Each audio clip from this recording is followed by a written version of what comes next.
Before we get into today's story, make sure to hit that like button on this video so we can keep bringing you more. Subscribe if you haven't already, and drop a comment below to share your thoughts or your own experiences. Your support is what keeps these stories coming. A follower named Amanda Reeves sent me the story. The story is 100% true, and it has always creeped me out. I think about it a lot. About 3 years ago, I was out for a late-night walk in a park about 2 blocks away from where I lived at the time. It was a pretty safe neighborhood, so I often felt comfortable walking around alone during the late hours. I remember it being around 3:30 in the morning. Don't ask why I was up so late or walking around at that time. Let's just say I was going through some things. In hindsight, I know it wasn't smart, especially as a young woman. I approached the park, which was lined with large bushes. There was also a street next to the park, and on the other side of the street was a large grassy field. Suddenly, I spotted a bald man carrying large objects wrapped in black plastic. He had on blue surgical gloves and a long plastic jacket. He seemed to be transporting these bagged items across the street from the park onto the field. I stopped and watched for a moment as he crossed the street again with more bagged items. He stopped when he saw me and then ran toward the bushes. He stuffed the bags into the bushes and hid among them. I could clearly see him, and the whole situation gave me bad vibes. I quickly turned around and started walking back home. I glanced back to make sure he wasn't following me, and I saw his bald head peering over the bushes, staring at me. I started speed walking, and when I was about a block away, I saw him sprint across the street and hide behind a large tree. Again, all I could see was his bald head peering around the side of the tree, just staring at me. By this point, my heart was racing, but I kept walking quickly. I didn't want to run because I didn't want him to know I could see him following me. My thought process was, if a lion is stalking you, it's not a good idea to run because they will just start chasing you. I focused on staying calm and getting home safely. Finally, I reached my house and locked both the front and back doors. I tried to shake off what had happened and go to sleep. The next day was completely normal. I decided to walk to the park in the daylight when there were lots of people around, and I checked the bushes to see if he had left anything behind. There was nothing. Later that night, I sat down to watch a movie. I had decided not to go on any more late-night walks after that incident. Even though nothing had happened to me, it was still creepy, and I realized it could have turned into a bad situation. You never know what someone like that is capable of. It definitely seemed like I had caught him doing something suspicious. While watching the movie, I got up to grab a glass of water. My kitchen has a window next to the sink with a view of the backyard, and I always kept the kitchen lights off at night so I could see outside without anyone being able to see in. When I looked out into the backyard, to my surprise, I saw the man standing in the middle of my yard just staring at my house. I knew it was him because, even in the dark, I could make out his big, bald, pale head. I immediately cracked open the window and yelled, "Hey!" But he took off running, leaving the gate to my fence wide open. Since then, I have never seen the man again. I still have no idea what he was doing that night or what his intentions were in following me home and stalking my house, but I don't think I want to know. Thanks to Amanda Reeves for sharing the story. A follower named Jason Miller sent me this story. I was an 11-year-old boy walking home from school around 4 p.m. I was on an empty road about 5 minutes away from my house. There were a few houses around and a couple of alleyways nearby. As I was walking, a 19-year-old guy in a black hoodie was walking behind me. He asked me, "Excuse me, are there any alleyways around here?"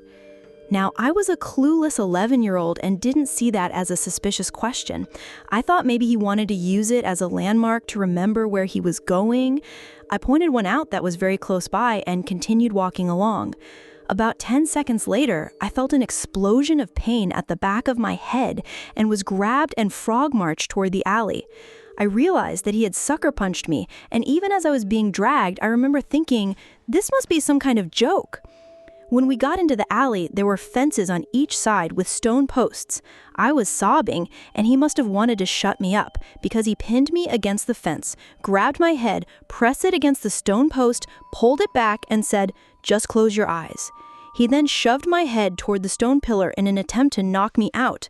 Luckily, I threw my hands in front of my head to cushion the blow, and I wasn't too badly hurt. He had probably watched too many movies and thought that would knock me out instead of just causing serious injury. He must have decided this was getting too risky. The alley led out into a common area, so it wasn't completely closed off.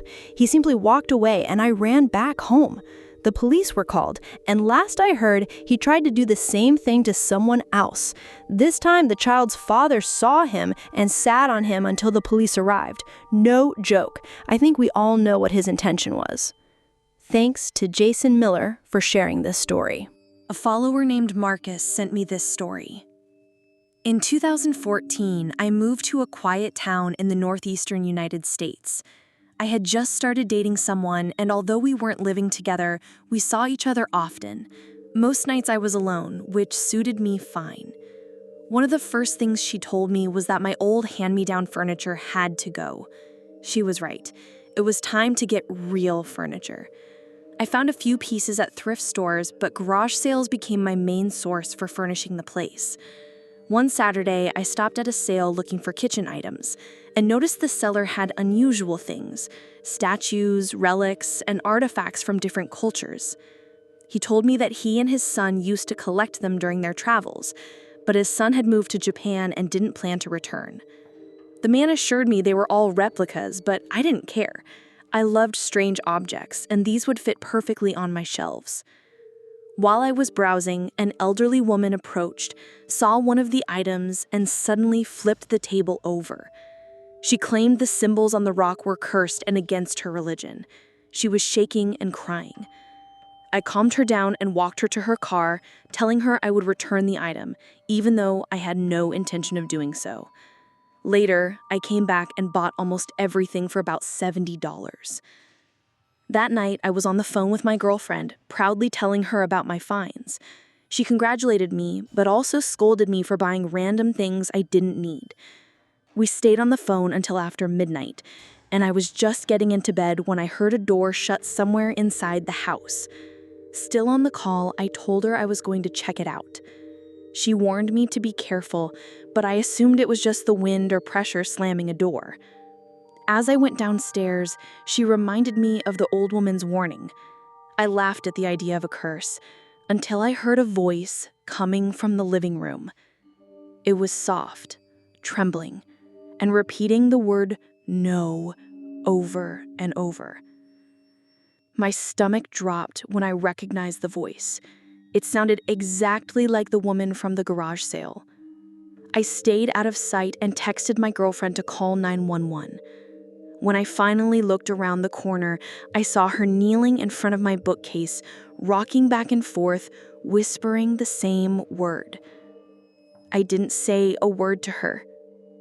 Within minutes, the police arrived and approached her calmly before leading her out.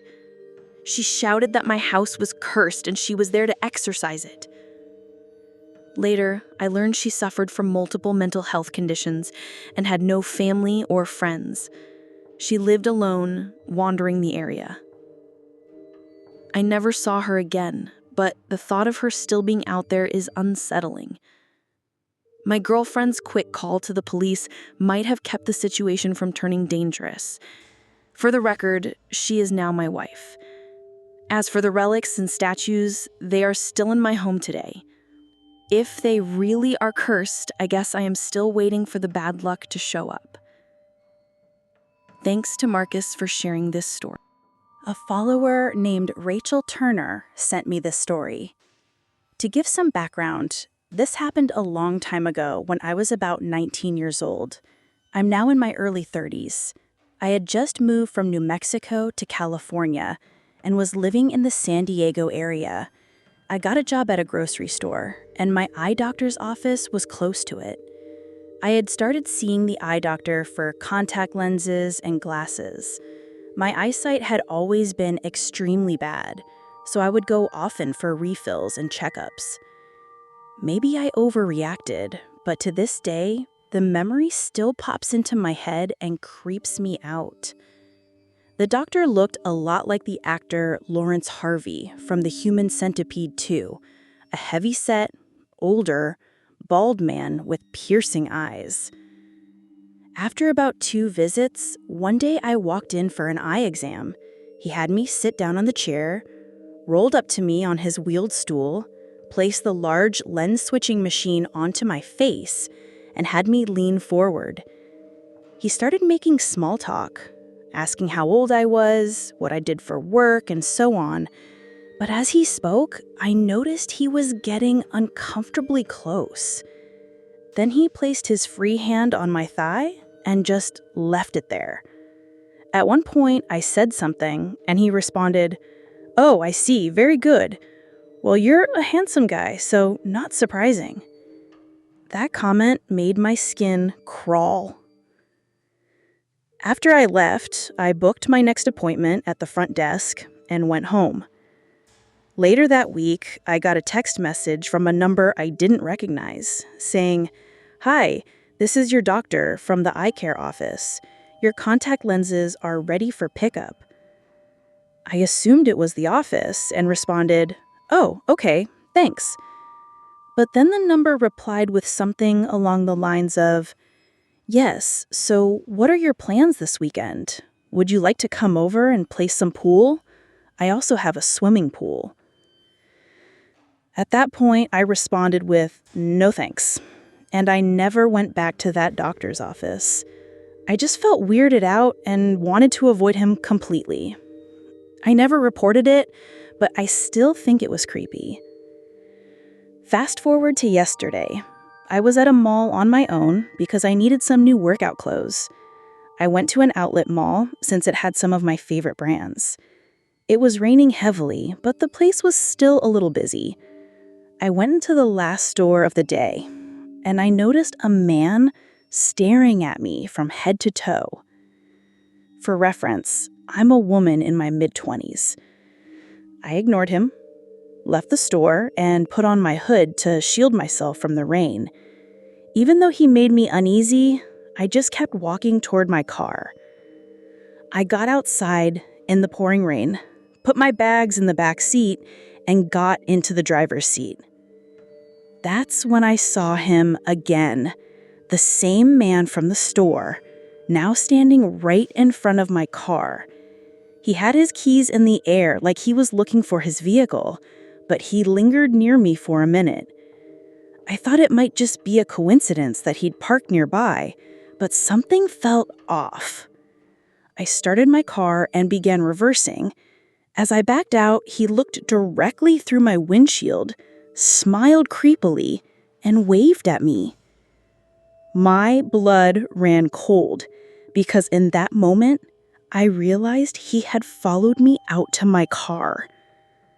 I'm not entirely sure what his intentions were, but I'm glad I didn't stick around to find out.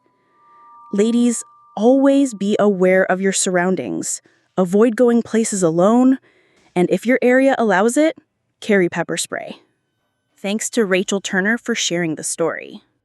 Thanks for sticking around till the end. If you enjoyed the story, don't forget to give the video a like and leave a comment with your thoughts. And if you haven't already, hit that subscribe button and turn on notifications so you never miss a terrifying tale. See you in the next one.